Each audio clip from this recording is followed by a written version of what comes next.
Hi guys, by myself today, so I don't know what I'm pushing. Hi, welcome to Webinar Wednesday. I'm very excited for today's guest. And I want to thank everybody for watching. Also, do have one thing to talk about before I introduce my guest. So we do have a flash sale that just started today. If you're interested, go check it out on the website. It's Doug talked about it yesterday on his TTPPHH. It's a free roll of hot stamp foil with a purchase of the Forever Laser Dark Low Temp No Cut. I love that product name. But without further ado, I would like to introduce to you guys my new friend, Courtney. So hi, Courtney. Hi. Hello, everyone. Thank So you for having me today. you are with the Crafty Brick. Yes. What can you tell us about that? Well, the Crafty Brick, I am the Crafty Brick. It's the CB, the Courtney Brickner. And I produce a lot of different content. I say that I am a craftpreneur, and I am also a craft teacher. So the Crafty Brick, I sell customized items. I also have digital products like SVGs and PNGs for sublimation. And I also have just released a new digital product to help other craft business owners learn how to price their products accurately and get the most profit, because that's what we're all in this business for, is to make money. So it helps you figure out the actual cost of your product and know what you should charge to your customers so that you can maximize your profits. And I have exciting news that I'm going to be giving away one of those during the live today. Well, not during the live. I'm going to be picking a winner on Friday, but in order to enter, you'll get that information during the live today. So I'm excited to share that information with other craft business owners.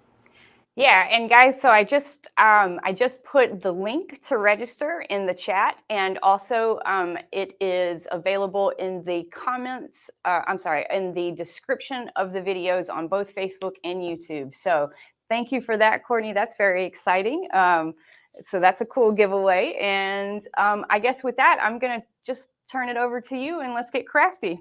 Okay, love it.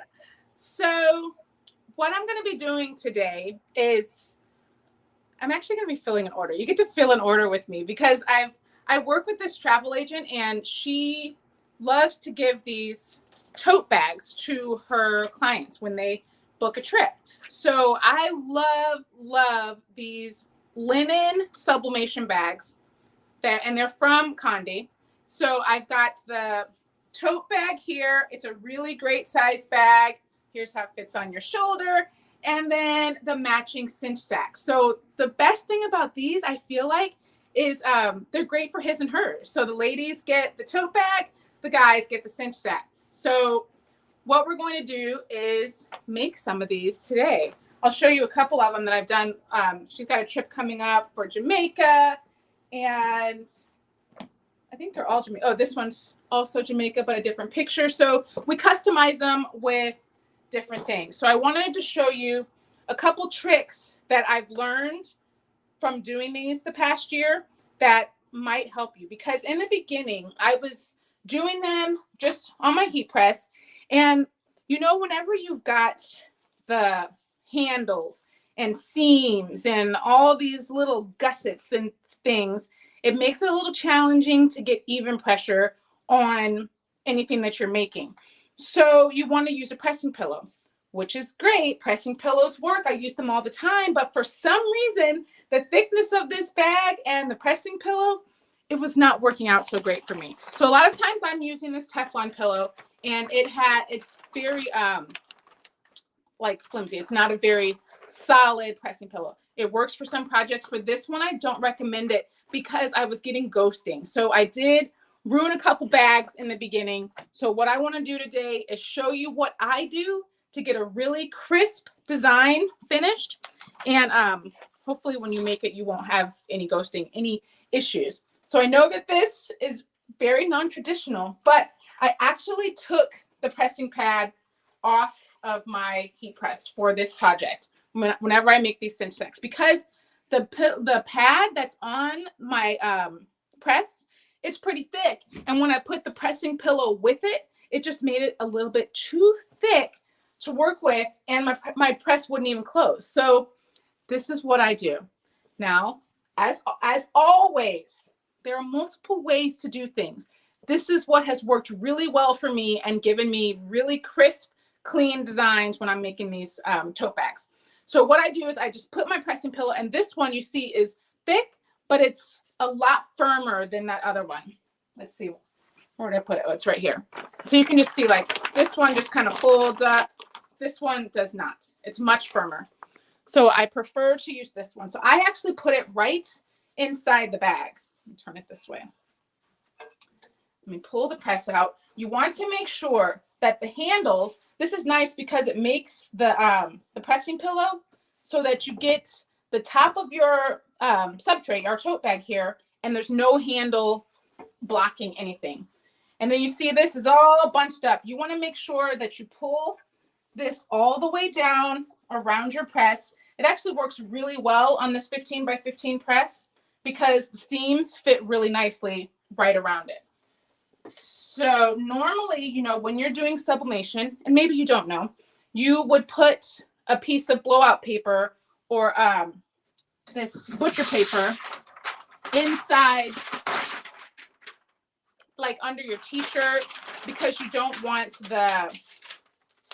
your sublimation paper with the ink, you don't want it to kind of bleed through to the underside of your design. But with these, this linen is so thick, I've never had any issue with any of the ink bleeding through. So I never put anything on the inside when I'm doing these totes. Now I do put it on the top so that I can protect my press just in case any ink bleeds through there. So this is the size paper that I'm using. Let's get the design. Where did I put my design? Here we go. So I've got my sublimation paper. I am using the text print paper, and I used a Sawgrass printer to print this. I'm just going to fold it in half to get the center. And then I'm going to place it on my tote bag here. And then I use 4 pieces of heat tape to hold it in place. 1 on each side. And it's nice because there's where the handles are.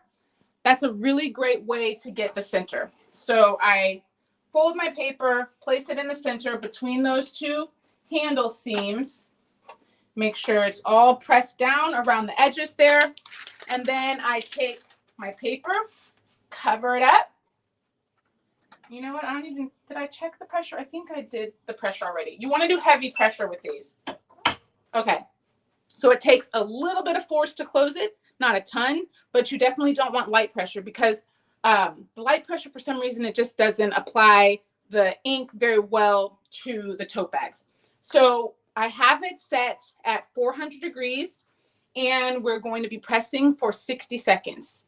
The tote and the cinch sack need 60 seconds. I've also used the little linen makeup bags, and they're perfect as well. I just love all of these sublimation, this sublimation material with the linen because it just subs so nice. I cannot wait to show you what it looks like when it comes out of the press. So we're going to be doing. I'm sorry, Courtney. So NJ wanted to know where you get your pressing pillow from. This, oh my gosh, I don't even know. My mother gave me this one. Oh, this was like, she was a seamstress.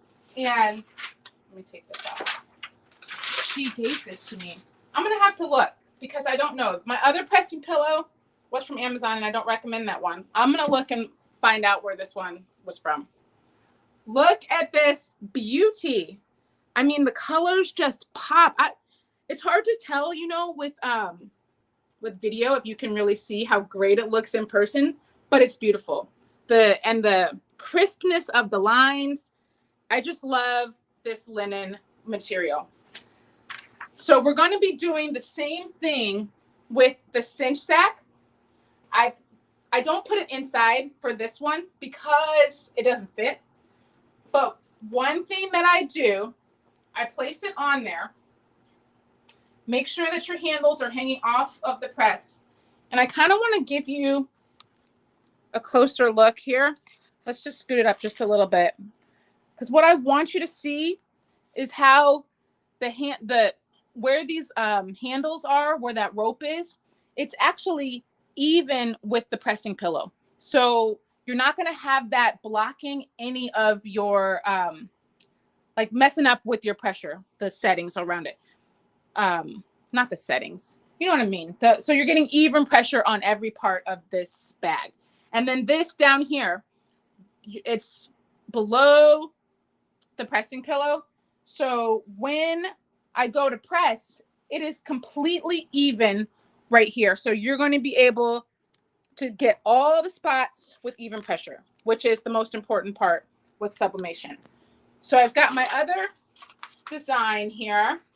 We're going to fold that. I just kind of want to show you how it looks on the cinch sack and on the tote bag. So these, for this customer, they wanted the same design for the men and the women. So I have the same picture, but it's just really nice because men don't really want to carry the tote bags, but the cinch sack is perfect. Let's see. We're going to use a new piece of blowout paper.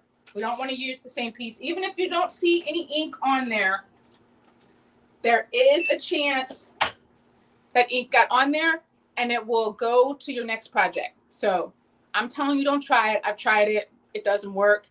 I had a previous design on my brand new shirt when I pressed it. So I always use a new piece of blowout paper every time I'm making a new design, just so we don't have any mishaps. Just the chances of it messing up are much, much, much lower if you've got a fresh piece of blowout paper. Let's see. So we're doing this one, 400 degrees, 60 seconds. It's the same as the tote bag, but I want to show you both of them together because they're just so cute. I'm sending these out tomorrow, so I'm happy that you're able to be here with me today to check it out. Sprite, I actually don't see any of the comments coming up, so I'm hoping that you are going to let me know if there are any more questions. And this Yeah, I got you, girl. I got you. All righty. Good, good, good. These things are steaming. Okay. Oh my gosh. Smoke is just billowing around me. And they're hot. So let me just hold the sides. So we've got this and the matching tote bag. His and hers. So these are pretty nice because when you're, if you are trying to sell these, it works really great because, you know, you get more. And when you get the higher amount of items, you get the free shipping and the cost of the tote bags goes down. So I believe this one, it's like, if you buy over 50, I feel like it's like maybe $4.30, something like that. And this one, I believe, is like $7 when you get over 50. So it's really great. One of the things that I have in my profit projector, that's the name of the product that I have, you put in the cost of your item. It's got a little tab for all your blanks, all your materials, all of your the packaging things that you're going to use to sell your item. And then it brings it all together and automatically calculates how much those things are. And then it's got the merchant fees also. You just say, are you selling it on Shopify? Are you selling it on Woo, BigCommerce? Are you selling it in person? Like, so you don't have a merchant fee, like maybe at a craft fair, a Square. It's got all those options. So you just choose from the drop down and then it shows you what your profit margin is at the very end. And you can just switch those numbers and switch all kinds of information and it changes automatically in the spreadsheet. So these are just really great because it's got, you know, the low cost. And then usually these I sell for $30 for the tote bag. And then these are $21.99. So, you know, it's got a pretty good profit margin and you see how quick and easy they are to make. You just print out your sublimation design. And so you just need one sheet of sublimation paper, a few pieces of sublimation tape, and your blowout paper. And then you're good. So I really like these because they're really simple project for your business that you can turn around a lot of them pretty quickly. So the other thing that I wanted to show you today, I'm going to need to change the time, actually, because a new product is out, and I tried it out yesterday, and it is so cool.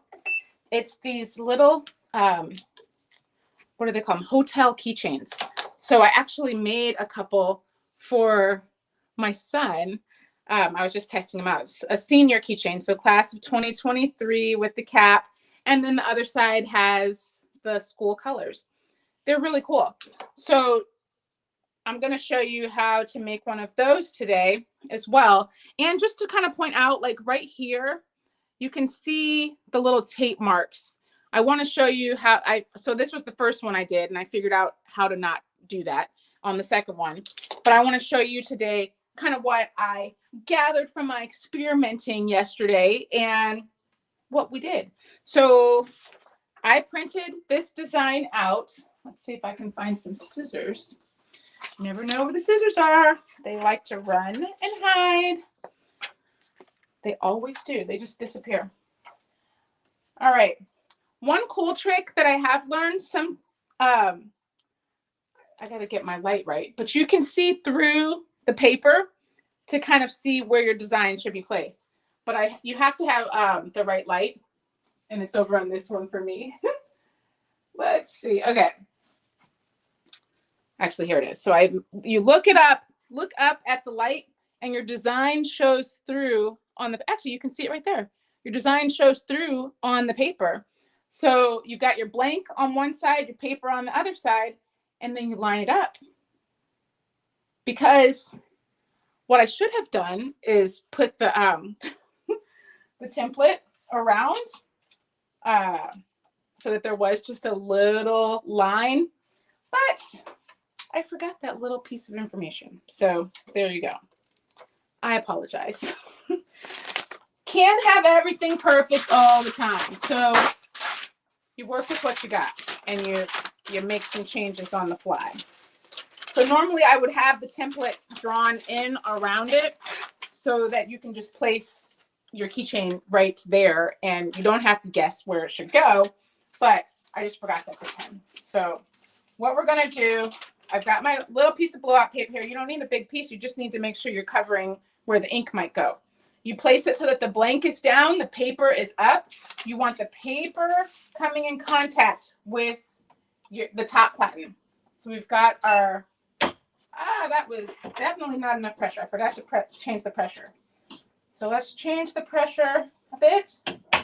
That's much better. You want to have a little bit of resistance when you close your press. If it just flies closed and it's no big deal to close it, then you know that you don't have enough pressure. Most things with sublimation are going to take a little bit of pressure, medium pressure. Some things are going to be higher, but light pressure is not usually what you're doing with sublimation. So this one actually it's 400 degrees, but it requires 75 seconds to press. So I changed the time on that. You saw I changed the pressure, and I also am going to get my heat glove because these things are really hot when they come out. So you don't want to touch them. That acrylic is steaming.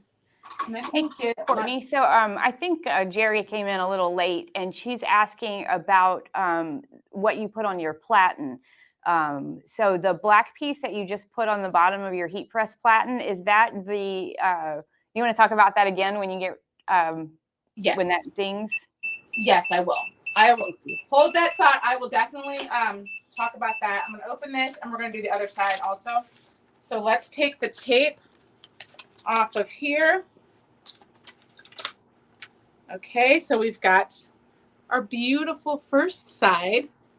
So nice. These things sub so great. I'm going to get rid of that because we're not going to reuse that paper. So what I just put on here was just the original pad and cover that came with my press. When I was making something earlier, I took it off, and I only took it off because I was just doing a different pressing pillow for making some tote bag and a cinch sack. So it just didn't, I took off the original one just because it makes it too thick for my press to close when I use that pressing pad. So I just switched them out. So this is just the original pressing pillow. Nothing special to make these keychains or anything like that. All right. Now we're going to, I just like to let it just cool a little bit before I put it on the other side because it's hot. So I'm going to take the tape. I'm just putting it just barely on the sides. This one, I'm not even going to have that issue with the tape because this side is white. So you're not going to see it on this side anyway. But if I did have a design on this one, I'd really just try to put it really on the very edge of the design. So you're not having tape marks. What did I have? I had it all throughout the middle. Like it was all throughout my design. That was not very good. So we don't want to have that. So we're going to go ahead and take this other brand new piece of blowout paper. I'm putting my already pressed side down, and then the paper side is going up and coming in contact with the upper platen. And the pressure is already set, so we already had that good to go. It requires a little bit of force to close, not too much and not too little. These are really fun keychains. So these are acrylic keychains. They come white on both sides, and they're just really throwing it down.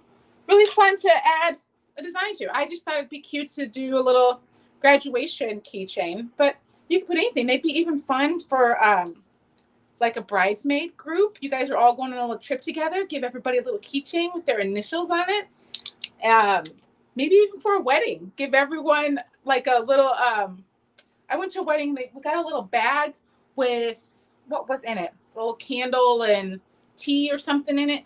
But instead of doing that, you could just put the monogram of the new couple and put that on the keychain. That might be fun. Some fun ideas for a cute little keychain. I've been making a lot of keychains recently, which I don't even know why, because I barely even carry a key, but because I don't use a key to start my car, but I just like them. I think they're fun to have in my purse. All right. So that was 75 seconds. I'm going to peel this off, and it is steaming, steaming hot. I don't want to touch that, but here's what this side looks like. So nice. So we got this 2023 and then the school colors on the other side. Subbed beautifully. So to recap what we did today, I'm just gonna put everything on. Let's see, we got the cinch sack. So you can see how big it is, just to get a better idea. So that's the cinch sack. This is what I've done these for, like girls trips. I've also done them for couples trips. I think they're great for little vacay bags. And then the tote bag, the matching tote. So his and hers are perfect to go together. And these just sub really nicely. The pictures come through. Just this linen is just great. I was just so impressed with this. And then the keychain. And that's what we've made today using our heat press and some sublimation. So that was great. I love it. I absolutely love it. That was very cute. So we did have a couple of comments as you were pressing, because there were some things that you did that we do a little bit differently here. But okay. It's good because I always say sublimation is like cooking. You know, you have a recipe but you kind of add your own to it to make it better, to make it taste the way you want to. And so it's the same way with sublimation. And altitude plays a factor, in humidity and temperature. So, yes, you know, once you find something that you like and it works for you, you can stick with it. Now, if it works for somebody else, it might not work for you. Because when I first got into sublimation, everybody was saying, oh, you do it at this time and this temp, and it works. But when I did it that time and that temp, it actually burned it. So it depends on your press. It depends on where you are. There's so many factors with sublimation. That's why it's so important to test things out with your machine and some hopefully blank throwaway materials. Yes.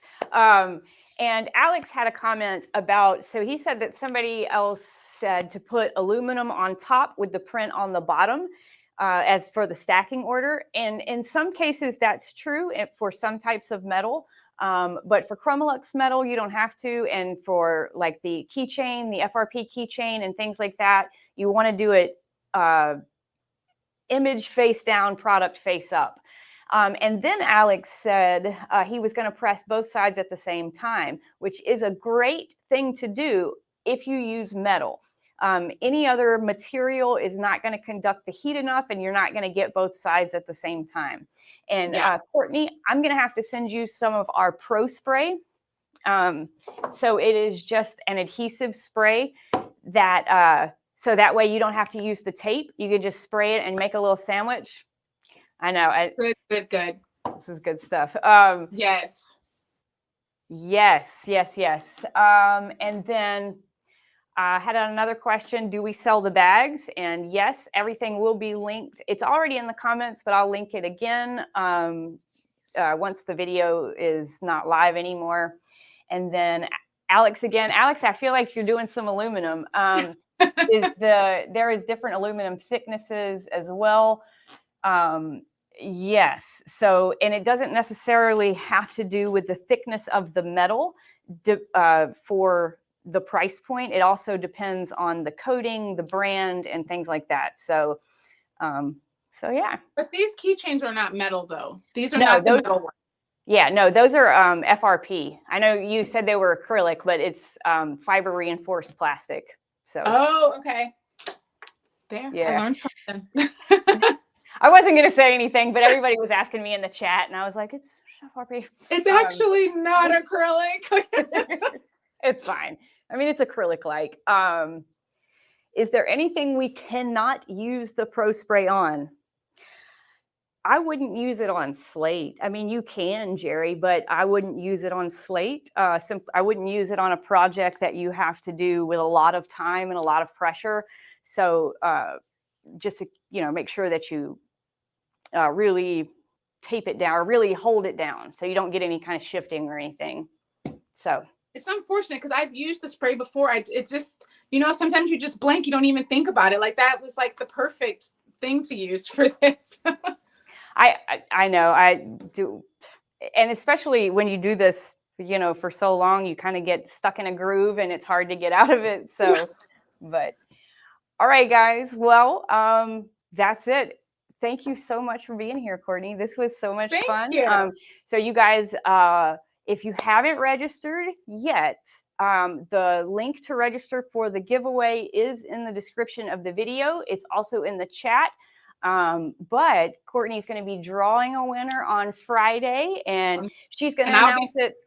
And then I'll announce it on my socials. And then we'll post it too. So yeah. So make sure you're following me so you can see. Absolutely. I'll announce it on my socials, but I'll be emailing you because in order to enter, it's entering your email address. So I'm going to have everyone's email. So I'll be emailing the winner on Friday. And the actual cost of the Profit Projector is $49. So it's a cool giveaway. I'm going to let you have it and then answer some questions that you have about it as well. So you can also email me if you've got any questions or reach out to me on social about any of this stuff that I talked about today or about the Profit Projector.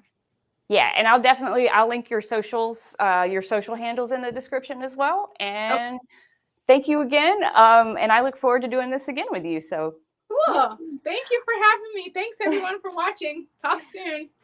All right, guys, I'll see you on Friday. Bye, Courtney. Thanks. Bye.